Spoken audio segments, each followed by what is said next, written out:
Zechariah 9:12 palm സൺഡേയുമായിട്ട് connected ആയിട്ടുള്ളത്, അതായത് ക്രിസ്തുവിൻ്റെ രാജാവായിട്ടുള്ള എഴുന്നള്ളത്ത്, അതിനെക്കുറിച്ച് കണ്ടിന്യൂസ് ആയിട്ട് വരുന്നത്, അതിനകത്തുള്ള ചില അടുത്ത ഭാഗങ്ങളാണ് ഞാൻ എടുക്കുന്നത്. സെക്കറിയയ്ക്കകത്ത് 9 ഏകദേശം 12 വാക്യത്തിൽ ഇങ്ങനെയാണ് എഴുതിയിരിക്കുന്നത്. 9:12 പ്രത്യാശയുള്ള ബദ്ധന്മാരെ കോട്ടയിലേക്ക് മടങ്ങി വരുവീൻ, ഞാൻ നിനക്ക് ഇരട്ടിയായി പകരം തരും എന്ന് ഞാൻ ഇന്ന് തന്നെ പ്രസ്താവിക്കുന്നു. ഇത് മനോഹരമായൊരു വാക്യല്ലേ. ബദ്ധന്മാരാണ്, അതായത് നമ്മളെ കെട്ടപ്പെട്ട അവസ്ഥയാണ്. നമ്മുടെ മക്കളാകാം, നമ്മുടെ ഭർത്താവായിരിക്കാം, അല്ലെങ്കിൽ പണസംബന്ധമായ പ്രശ്നമായിരിക്കാം. നമ്മൾ കഴുതെ കെട്ടിയിട്ട അവസ്ഥയാണ്. പക്ഷെ ദൈവം പറയുന്നത് നിങ്ങൾക്കൊരു പ്രത്യാശ ഉണ്ടാണ്. എങ്ങനെ പ്രത്യാശ വരുന്നത്? എൻ്റെ രാജാവ് എഴുന്നള്ളി വരുന്നു. എങ്ങനെ? രാജാവ് ഇന്ന് കുതിരയുടെ പുറത്തല്ല വരുന്നത്, നമ്മുടെ ആവശ്യത്തിനനുസരിച്ച് അത്ര വിനയപ്പെട്ട് നമ്മുടെ ഭാരം എത്ര പ്രയാസമുള്ളതും വിഴുപ്പുള്ളതും മറ്റുള്ളവരുടെ മുമ്പിൽ ലജ്ജാകരമായ അവസ്ഥയാണെങ്കിലും അത് സ്വീകരിക്കാനായിട്ട് വരുന്ന ഒരു ദൈവത്തെയാണ് നമ്മളിവിടെ കാണുന്നത്. അവനൊരു കഴുതപ്പുറത്താണ് വന്നത്. ഞാൻ പലപ്പോഴും പ്രാർത്ഥിക്കുമ്പോൾ, ഞാൻ തമിഴ്നാട്ടിലേക്ക് പോകുമ്പോൾ അവിടെ വന്യദേവന്മാരുടെ നടുക്കാണ് നമ്മൾ പോകുന്നത്. അങ്ങനെ നമുക്ക് ഒരു സഹായവും അല്ലെങ്കിൽ ആരുമില്ലാത്ത ഒരു സ്ഥലത്തോട്ട് നമ്മൾ ചെല്ലുമ്പോൾ പലപ്പോഴും അവിടെ എന്ന് പറഞ്ഞാൽ ചുമ്മാ തരിശായിട്ട് കിടക്കുന്ന സ്ഥലം, നമ്മളവിടെ ഇരുന്ന് കുറച്ച് നേരം അവിടെ നിന്ന് പാട്ട് പാടി അല്ലെങ്കിൽ ഒരു ചെറിയ വചനം എടുക്കും. അത് കഴിഞ്ഞ് ഞാൻ അവിടെ തന്നെ ഭക്ഷണം കൊണ്ട് കഴിച്ച് തിരിച്ച് വരുമ്പോൾ ഞാൻ അവിടെ നിന്ന് പ്രാർത്ഥിക്കും. എൻ്റെ കൂടെ 1-2 പേരൂടെ കാണും. അപ്പം ഞാൻ പലപ്പോഴും കാണുന്നത്, അവിടെ ഇരിക്കുമ്പം കർത്താവ് കഴുതപ്പുറത്ത് വന്നിട്ട് കഴുതയുടെ കടിഞ്ഞാണ് തെങ്ങയിൽ ഇങ്ങനെ കെട്ടിയിട്ട് ചപ്പിച്ചൻ അവിടെ നിൽക്കുന്നതായിട്ട് എനിക്ക് ആത്മാവിൽ കാണും. അപ്പോൾ ഞാൻ അന്നേരം രാജാവെന്ന് പറയുമ്പോഴും നമ്മൾ വലിയ എപ്പോടിട്ട് അല്ലെങ്കിൽ രാജകീയ പദവിയിൽ തലയിൽ കിരീടം വെച്ച യേശു അല്ല അന്നേരം വരുന്നത്. ആ സാഹചര്യത്തിന് പറ്റിയ ലെവലിൽ യേശു ഒരു കഴുതപ്പുറത്ത് വന്നിട്ട് അവിടെ ഒന്നും അല്ലാത്ത വിധത്തിൽ നമ്മുടെ കൂടെ. അപ്പം ഈ യേശുവിൻ്റെ ആ വിശുദ്ധ സ്നേഹത്തിൻ്റെ ആഴം നമ്മൾ മനസ്സിലാക്കണം. കർത്താവ് കഴുതപ്പുറത്ത് വരുന്നതിൻ്റെ അർത്ഥം വിനയമുണ്ടെന്ന് തന്നെയല്ല, നമ്മുടെ ഏത് സാഹചര്യത്തിലും ഈസ് ഗെറ്റിംഗ് ഇൻവോൾവ്. എൻ്റെ ആവശ്യത്തിൻ്റെ ലെവലിൽ ഇറങ്ങി വന്ന് എന്നെ സഹായിക്കുന്ന ഒരു ദൈവമാണ്. അതുകൊണ്ട് ബദ്ധപ്പെട്ട അവസ്ഥയായിരിക്കാം. പക്ഷെ വചനം പറയുന്ന പ്രത്യാശയുള്ള ബദ്ധന്മാര്. വാട്ട് ഈസ് പ്രത്യാശ? എന്താണ് പ്രത്യാശ അല്ലെങ്കിൽ ഹോപ്പ്? ഏത് സാഹചര്യത്തിൽ, ഇന്നിപ്പോൾ സൂയിസൈഡ് ചെയ്യാനിരിക്കുക, ഇന്ന് ഡിവോഴ്സ് ഇരിക്കുക, ഈവൻ വെരി ലാസ്റ്റ് മൊമെന്റിൽ പോലും അതിനൊരു ഹോപ്പുണ്ട്, ഒരു പ്രത്യാശയുണ്ട്. ആ പ്രത്യാശയിൽ നിന്ന് നീ മാറിപ്പോകരുത്. ആ പ്രത്യാശ ആരാ? അവൻ വരും എനിക്ക് വേണ്ടി. അവൻ രാജാവാണ്. പക്ഷേ എൻ്റെ ആവശ്യത്തിന് വേണ്ടി എൻ്റെ മക്കളുടെ കഴുത്തൊടിച്ച് കളയാതിരിക്കാൻ തക്കവണ്ണം എൻ്റെ കർത്താവ് എഴുന്നള്ളി വരുന്നുള്ളതാണ് നമുക്ക് ഈ ഓശാന കൊണ്ട് മനസ്സിലാക്കേണ്ടത്. എൻ്റെ ദൈവം എൻ്റെ ഭവനത്തിൽ എൻ്റെ ആവശ്യത്തിന് കടന്നു വരുന്നു.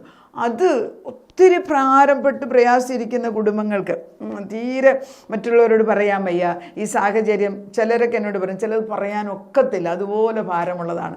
അത് പറയാൻ വയ്യാത്ത സാഹചര്യത്തിൽ അത് അറിഞ്ഞ് കടന്നു വരുന്ന ഒരു ദൈവത്തെയാണ് നമ്മൾ കാണുന്നത്. ആരെ? രാജാതിരാജ. നീ കോട്ടയ്ക്കകത്ത് തിരിച്ചു വാ. എന്തിനാണ് നീ പുറത്തു പോയി അവിടെ ഇവിടെ അന്വേഷിക്കുന്നത്? എൻ്റെ അടുക്കിലേക്ക് തിരിച്ചു വാ. ഇത് നിൽക്കുന്നിടത്ത് ഉറച്ച് നിൽക്ക്. ഞാൻ നിൻ്റെ അടുക്കൽ വന്ന് സഹായിക്കാൻ മതിയായി. നമ്മളിപ്പം പലയിടത്ത് ഓടി നടന്ന് അവിടെ കിട്ടും ഇവിടെ കിട്ടും, പലയിടത്തൊന്നും കിട്ടും, ചിലപ്പം നല്ലത് കിട്ടും, ചിലപ്പം കലക്കമായതും കിട്ടും. പക്ഷെ കർത്താവ് നീ ഒന്നും ഓടിപ്പോണ്ട, നീ തിരിച്ച് എൻ്റെ അടുക്കിലേക്ക് വാ. അതല്ലേ ഒരു വിളിയല്ലേ? രാജാവിൻ്റെ അടുക്കിലേക്ക് തിരിച്ചു വാ. നമുക്ക് നേരിട്ടറിയാമെങ്കിൽ പിന്നെ രാജാവിൻ്റെ അടുക്ക് കയറിച്ചല്ല. പ്രത്യാശയുള്ള ബദ്ധന്മാരെ, നീ കോട്ടയിലേക്ക് മടങ്ങി വരുവീൻ, ഞാൻ നിനക്ക് ഇരട്ടിയായി പകരം നൽകുമെന്ന് ഞാൻ ഇന്ന് പ്രസ്താവിക്കുന്നു. അപ്പോൾ ഈ സെക്കറിയയിൽ നമ്മൾ നേരത്തെ വായിച്ചു, യെരൂശലേം പുത്രിയെ, ഇസ്രായേൽ ജനതയെ നീ ആർപ്പിടുക, കാരണം നിന്റെ രാജാവ് വരുന്നത് എങ്ങനെ? നീതിമാനായിട്ട്, ജയശാലിയായിട്ട്, താഴ്മയുള്ളവനായിട്ട്. ഈ കഴുതയുടെ പുറത്ത് കയറുമെന്ന് നിന്റെ ഭവനത്തിൽ കടന്നു വരുമ്പം നീ എന്തിനാ പ്രത്യാശയില്ലാത്തവളായിട്ടിരിക്കുന്നത്? കോട്ടയ്ക്കകത്തേക്ക് തന്നെ കടന്നു പോവാ. അവിടെ നിന്റെ ദൈവത്തെ നിനക്ക് കാണാൻ സാധിക്കും. ആ ദൈവത്തിൻ്റെ സാന്നിധ്യമാണ് നമ്മുടെ ഭാരങ്ങളും പ്രയാസങ്ങളും. അതായത് ഈ കഴുതയെന്ന് ചിന്തിക്കുമ്പോൾ നമുക്ക് വിഴുപ്പ് വസ്ത്രങ്ങൾ വഹിച്ച് രണ്ട് സൈഡിൽ നിറച്ച് തൂക്കിയിട്ട് നടക്കുന്ന ഒരു മൃഗത്തെയാണ് നമ്മുടെ മനസ്സിൽ പെട്ടെന്ന് വരുന്നത്. അല്ലാതെ കഴുതയെക്കുറിച്ച് ചിന്തിക്കുമ്പോൾ ഒരു കഴുത നിൽക്കുന്നതായിട്ടല്ല വരുന്നത്. അപ്പോൾ ഏത് ബലഹീനതയും ക്യാരി ചെയ്ത് അത് കൊണ്ട് നടന്നിട്ട് അതിനെ ശുദ്ധമാക്കി വെടിപ്പാക്കി അതിനെ വീണ്ടും ശുദ്ധിയാക്കി കൊണ്ടുവന്ന് അത് നല്ല അലക്കിയ വസ്ത്രമാക്കി മാറ്റുന്നത് പോലെ നമ്മുടെ വിഴുപ്പുകളും പ്രയാസങ്ങളും കഷ്ടങ്ങളും കഠിനങ്ങളും അഴിച്ചു മാറ്റിയേച്ച് ദൈവം തമ്പുരാൻ പറയുകയാണ്, ഞാൻ നിന്നെ ശുദ്ധവും ശുഭ്രവുമായ വസ്ത്രം ധരിപ്പിച്ചുകൊണ്ട് എൻ്റെ ആലയത്തിൽ കൊണ്ടുവന്ന് ഞാൻ നിന്നെ മാനിപ്പിക്കും. അത് ആ ദൈവം ഇറങ്ങി വരികയാണ്. കാരണം നീ എനിക്ക് വേണ്ടി നിൻ്റെ ഹൃദയത്തെ തുറന്നു തന്നു. അല്ലെങ്കിൽ നമുക്ക് പറയാം, നമ്മൾ യേശുവിൻ്റെ കഴുതയായി നമ്മുടെ കുഞ്ഞുങ്ങൾ, പെൺമക്കൾ, ആൺമക്കൾ യേശുവിൻ്റെ വാഹനമായി മാറണം എന്ന് നമ്മൾ ഇവിടെ ഇരുന്നുകൊണ്ട് പറയാം. അവർ വരത്തില്ല, അവരാകുന്ന സമയമായിട്ടില്ല. പക്ഷെ ഇപ്പം നമ്മുടെയൊക്കെ അമ്മമാർ ഇതുപോലെ പ്രാർത്ഥിച്ചുകൊണ്ടാണ് നമ്മൾ ഇത്ര തീക്ഷ്ണമായിട്ട് നമ്മൾ പ്രാർത്ഥിച്ച് അടുത്ത തലമുറയ്ക്ക് വരാതിരിക്കും. വരും. അവൻ തലമുറകളുടെ ദൈവമാണ്. അതുകൊണ്ടാണ് ഈ യെശയ്യാ 43:4 ഒരു വാക്യമുണ്ട്, every word which in the Bible comes in actually, ഈ ആത്മാവ് എടുത്തു തരുന്നതെങ്കിൽ അത് ഉടനെ അതിന്മേൽ പ്രവർത്തനം നടക്കും. എത്ര പേരത് വാങ്ങിച്ചെടുക്കുന്നു? യെശയ്യാ 43 ഇതൊക്കെ നമ്മളോട് ഇത് വ്യക്തമായിട്ട് ഞാൻ ഈ വചനം എടുത്ത് പഠിപ്പിച്ചുകൊണ്ടിരിക്കുമ്പോൾ കർത്താവ് പറയുന്ന വാക്യങ്ങളാണ് ഞാൻ ഈ പറഞ്ഞു തരുന്നത്. അത് നിങ്ങൾക്ക് പ്രയോജനമാകും. 43:4 ഇങ്ങനെയാണ് പറയുന്നത്, നീ എനിക്ക് വിലയേറിയവനും മാന്യനുമായി ഞാൻ നിന്നെ സ്നേഹിച്ചിരിക്കയാൽ, നീ എനിക്ക് ദൈവത്തിന്, രാജാതിരാജാവിന്, നീ എനിക്ക് വിലയേറിയവനും മാന്യനുമായി ഞാൻ നിന്നെ സ്നേഹിച്ചിരിക്കയാൽ ഞാൻ നിനക്ക് പകരം മനുഷ്യരെയും നിന്റെ ജീവനു പകരം ജാതികളെയും കൊടുക്കുന്നു. എത്ര പേർക്ക് ഇത് പറയാൻ സാധിക്കും? നമ്മൾ ദൈവത്തിന് വിലപ്പെട്ടതാണ്. അതാണ് ദൈവം പറയുന്നത്, ഞാൻ നിനക്ക് പറഞ്ഞു. അതുകൊണ്ട് ഞാൻ നിന്നെ അങ്ങേയറ്റം സ്നേഹിക്കുകയാണ്. പിന്നെ ദൈവം നമ്മളെ അത്യന്തം സ്നേഹിക്കുക നമ്മൾ മനസ്സുകൊണ്ട് കാണുക. അതാണിപ്പോൾ ഇന്നത്തെ ഒരു ദൈവം എന്നെ അത്യന്തം സ്നേഹിക്കും. ശരിയാ, പാപമുണ്ട്, ബലഹീനതയുണ്ട്, കുറവുണ്ട്. പക്ഷെ അവൻ്റെ സ്നേഹത്തിൻ്റെ പ്രകാശം ഈ സമയത്ത് നമ്മുടെ മേലോട്ട് ഇങ്ങനെ ഈ നീല രശ്മിയായിട്ട്, വെള്ള രശ്മിയായിട്ട് നമ്മുടെ ദേഹത്തോട്ട് ഇങ്ങനെ പതിക്കുമ്പം അതിൻ്റെ കൂടെ ഈ ബലഹീനതകൾ കർത്താവ് കഴുകിക്കളയാൻ വിശ്വസ്തനാണ്.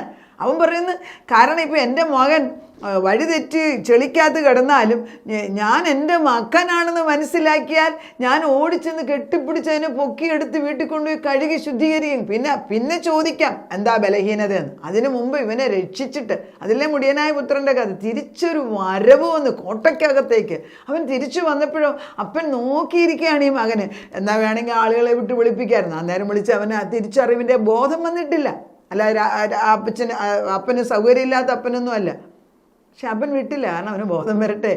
അതുതന്നെയാണ് ബോധം വന്നപ്പോൾ, ആ നിമിഷത്തിൽ അവന് സുബോധം വന്നപ്പോൾ അവൻ അപ്പനുമായിട്ട് റീകണക്ട് ചെയ്യണം. ദാറ്റ് ഹി കണക്ട്സ് ദാറ്റ് എനിക്ക് കരുതുന്ന ഒരപ്പനുണ്ട്. അതാണ് നമ്മുടെ മക്കളും മരുമക്കളും കൊച്ചുമക്കളും. എന്നെക്കുറിച്ച് കരുതുന്ന ഒരു കുടുംബമുണ്ട്, എന്നെക്കുറിച്ച് കരുതുന്ന ഒരു ദൈവമുണ്ട്.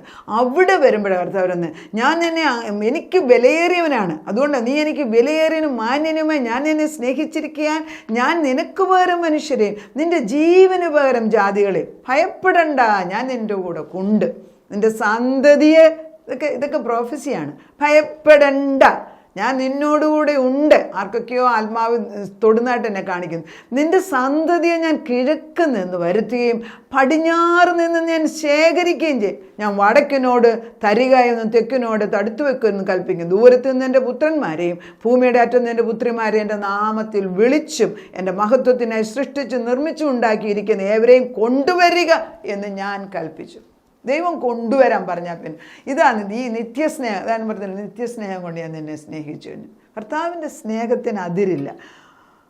അത് നമ്മൾ ഇപ്പം ദൈവത്തിൻ്റെ യഥാർത്ഥ സ്നേഹം കണ്ടില്ലെങ്കിൽ നമ്മൾ ഒത്തിരി റൂൾസ് ആൻഡ് റിജിഡിറ്റി പറയും. ഇപ്പോൾ ഈ മുടിയനായ പുത്രൻ തിരിച്ചു വന്നപ്പം മകൻ ഇപ്പോഴും ആത്മാവിലായിട്ടില്ല. അതുകൊണ്ട് മകൻ ചിന്തിക്കുന്നുണ്ട്, ഞാൻ തിരിച്ചു വരുമ്പോൾ ഞാൻ പറയും, എങ്ങനെയാണ് പറയേണ്ടത്. അപ്പനോട് ഞാൻ പറയും, ഞാൻ നിന്നോടും സ്വർഗത്തോടും നിന്നോടും ഞാൻ പാപം ചെയ്തു, ഇനി ഈ വീട്ടിൽ ഒരു വേലക്കാരനായിട്ട് എന്നെ ചെയ്യും. ഇങ്ങനെയൊക്കെ ചിന്തിച്ചുകൊണ്ടാണ് ഈ മകൻ കടന്നത്. ബിക്കോസ് കണ്ടീഷൻസാണ്. പക്ഷേ പിതാവാം ദൈവത്തിൻ്റെ സ്നേഹത്തിന് ആഴമില്ല, അതിനെ അളക്കാൻ സാധിക്കത്തില്ല. പിതാവ് മകൻ ദൂരേന്ന് കണ്ടെന്ന് വരുമ്പോഴേ അപ്പൻ ഓടിച്ചെന്ന് കെട്ടിപ്പിടിച്ച് അവനെ സ്വീകരിച്ചിട്ട് അവൻ്റെ പുത്രത്വത്തിൻ്റെ അവകാശത്തെ തിരിച്ചു കൊടുക്കുന്ന ദൈവം. അതായിരിക്കണം നമുക്ക് ഈ ദിവസങ്ങളിൽ നമ്മൾ ചിന്തിക്കേണ്ടത്. അതിനല്ലേ യേശു വന്നത്, അതിനല്ലേ അവൻ കാൽവറി ക്രൂശേ കയറിയത്. നഷ്ടപ്പെട്ട പുത്രത്വം ദൈവം ക്രൂശ് മരണത്താൽ തിരിച്ചെടുക്കുകയാണ്. ആ പുത്രത്വം എന്ന് പറയുമ്പം മരണമില്ലാത്ത ഒരു നിത്യമായ ഒരു ജീവിതം ദൈവത്തോടുകൂടി ചേർന്ന് ജീവിക്കാൻ തീരുമാനമെടുക്കേണ്ടത് ഇവിടെയാണ്. അതുകൊണ്ടാണ് now today is the day of salvation. ഇന്നാണ് ഈ വചനം കൊള്ളുന്നത് എങ്കിൽ അത് മറുത്ത് നിൽക്കാതെ കോട്ടയ്ക്കകത്തോട്ട് തിരിച്ചു കയറുക. നിനക്കൊരു പ്രത്യാശയുണ്ട്. കാരണം പ്രത്യാശ നമ്മുടെ കഴിവിലല്ല, അയ്യോ എല്ലാം മെസ്സായി, എല്ലാം കുഴപ്പം, അതല്ല. എൻ്റെ ഈ മെസ്സിലല്ല, എൻ്റെ ഈ പ്രയാസത്തിൽ, എൻ്റെ ഈ ഹീനമായ അവസ്ഥയിൽ എഴുന്നള്ളി വന്ന് അത് പരിഹരിക്കുന്ന ഒരു ദൈവമുണ്ട് എന്ന് നമ്മൾ പറയണം. അങ്ങനെയുണ്ട്. അനുഭവങ്ങളുണ്ടോ? അനുഭവം പറയാൻ ഇഷ്ടം പോലെയുണ്ട്. എൻ്റെ മോൻ്റെ കാര്യത്തിൽ ഞാൻ ഓർക്കുന്നുണ്ട്. അമേരിക്ക വെച്ച് വേണ്ടാത്ത ചില പരീക്ഷ എഴുതാൻ സമയത്ത് പ്രശ്നം ഇതാന്നൊക്കെ പറഞ്ഞു. ഞാൻ പറഞ്ഞു എനിക്കിതൊന്നും പറ്റും, ബിക്കോസ് എനിക്ക് ഇക്കണോമിക്സ് പഠിച്ചെടുക്കാൻ പറ്റത്തില്ല. I M A lawyer. ഞാൻ ഇക്കണോമിക്സ് അറിയാമെന്ന് ഞാൻ പറഞ്ഞു, ഞാൻ പോയി എഴുതാമെന്ന് പറയും. പക്ഷേ എനിക്കറിയത്തില്ല. അപ്പോൾ ഞാൻ എല്ലാ വിഷയവും എഴുതി വെച്ച് ഞാൻ എൻ്റെ ഹസ്ബൻഡിനോട് പറഞ്ഞു, പ്രാർത്ഥിക്കുന്ന ഒരു കൂട്ടമുണ്ട് ഞങ്ങൾക്ക്. കുറച്ച് അന്ന് തൊട്ട് 10-30 വർഷമായിട്ട് നമുക്ക് ഒരേപോലെ ദൈവം ഒരു കൂട്ടം, ചെറിയൊരു കൂട്ടത്തെ തന്നിട്ടുണ്ട്. അവരോട് പറയും, ഇത് വായിക്കുക പോലും വേണ്ട, ഇതെടുത്ത് വെച്ചിട്ട് അവർ കൈവച്ചിട്ട് അവർ പ്രാർത്ഥിക്കാൻ പറയാൻ പറഞ്ഞു. കാരണം എനിക്ക് I cannot sort it out. അങ്ങനെ അവരത് തന്നെ ഞാൻ പറഞ്ഞയച്ചാൽ ഓരോ പ്രോബ്ലം ഞാൻ ആ പേപ്പറിൽ എഴുതിയത് വിതിൻ 6 to 1 year 10 months കൊണ്ട് ദൈവം അത് ഓരോന്നോരോന്നായിട്ട് സോർട്ട് ചെയ്തു തന്നു.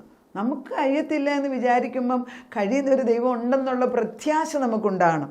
അത് അനുഭവങ്ങളുള്ളവർ വിളിച്ചു പറയുകയാണ്. നമ്മൾ എല്ലാ ഭാരവും നമുക്ക് മറ്റുള്ളവരോട് പറഞ്ഞ് പിന്നെ അങ്ങനെ ആരെങ്കിലും പറയാൻ അതിനെ പിന്നെ നേരം കാണത്തുള്ളൂ. ഒന്ന് നോക്കിയോ, they will use us as parasite. അത് തന്നെയല്ല, അങ്ങനെ ദൈവം ആഗ്രഹിക്കുന്നുമില്ല എല്ലാ പ്രാർത്ഥനയും വേറൊരാളെ ഏറ്റെടുക്കാൻ. എല്ലാ പ്രാർത്ഥനയും ദൈവത്തിൻ്റെ അടുക്ക് കൊണ്ടുചെല്ലാനാണ് ദൈവം. കാരണം ദൈവത്തിൻ്റെ മക്കളാന്നുള്ള പദവി നമ്മളെ മനസ്സിലാക്കിക്കുന്നതാണ് ഈ ഭൂമിയിലെ ഏറ്റവും വലിയ ഭാഗ്യ പദവി. അത് നമ്മൾ ഈ കഷ്ടാനുഭവിച്ച സമയത്ത് ക്രിസ്തു ക്രൂശുമരണത്തിന് വേണ്ടി ഏറ്റെടുത്തത് എൻ്റെ നിത്യജീവന് വേണ്ടി, എൻ്റെ പാപത്തിന് വേണ്ടി, എൻ്റെ കുടുംബത്തിൻ്റെ എന്തെല്ലാം ഭാരമാണ് അവൻ ഏറ്റെടുത്തു. അത് കഴിയുമ്പോൾ ഒരു ഉയർപ്പുണ്ട് നമുക്ക്. അതിനുവേണ്ടി നമുക്ക് പ്രാർത്ഥിക്കാം. ദൈവം നമ്മളെ അനുഗ്രഹിക്കട്ടെ. നാഥാ, നിൻ്റെ മുമ്പിലേക്ക് കടന്നു വരികയാണ്. നീ ഞങ്ങളെ അത്യന്തം സ്നേഹിക്കുന്നു. അതുകൊണ്ട് സിയോൻ പുത്രിയെ ബദ്ധയായിട്ടിരിക്കുക, അതായത് നീ പ്രത്യാശയുള്ളവരായിട്ട് തിരിച്ചു വരണം. ഏതവസ്ഥയിലാണെങ്കിലും ബന്ധിതരായ സിയോൻ പുത്രി തിരിച്ചു വാ, പ്രത്യാശയുള്ളവരായിട്ട് തിരിച്ചു വാ എന്ന് നീ ഞങ്ങളെ വിളിച്ചു വരുമ്പോൾ താവേ അവിടെ ഇവിടെ നോക്കി നിൽക്കുക, നിൻ്റെ അടുക്കിലേക്ക് ഓടി വന്നിട്ട് ഞങ്ങളുടെ പ്രയാസം എന്താണെന്ന് വ്യക്തമായിട്ട് നിൻ്റെ മുമ്പിൽ വെച്ചിട്ട് താവേ അത് ഏറ്റെടുക്കാൻ കഴിവുള്ളവനും അത് പരിഹരിക്കാൻ ശക്തനുമായ ദൈവമാണെന്ന് മനസ്സിലാക്കിക്കൊണ്ട് നിൻ്റെ സന്നിധിയിൽ നിന്ന് ഉത്തരം വാങ്ങിച്ച ദൈവമേ, നിൻ്റെ മഹത്വം, നിൻ്റെ ഗ്ലോറിക്ക് വേണ്ടി ഞങ്ങളുടെ തലമുറകളുടെ മേൽ നിൻ്റെ കൈ തൊടുന്നതിനാൽ ഞങ്ങൾ നിന്നെ നന്ദിയോടെ സ്തോത്രം ചെയ്യുന്നു. എന്തെല്ലാം ഭൂമിയിൽ അവർ നേടിയാലും നിത്യനായ ദൈവത്തിന് വേണ്ടി കർത്താവേ അവരുടെ സമയം ദൈവത്തിൻ്റെ പരിശുദ്ധാത്മാവിൽ നിന്നുകൊണ്ട് അവരുടെ ജോലി, അവരുടെ ജീവിതം ദൈവത്തിൻ്റെ മഹത്വത്തിന് വേണ്ടി ഉപയോഗിക്കാൻ തക്കവണ്ണം നീ അത് മാറ്റിമറിക്കണേ എന്ന് പ്രാർത്ഥിക്കുന്നു. എങ്ങനെയാണെന്ന് ഞങ്ങൾക്കറിയത്തില്ല.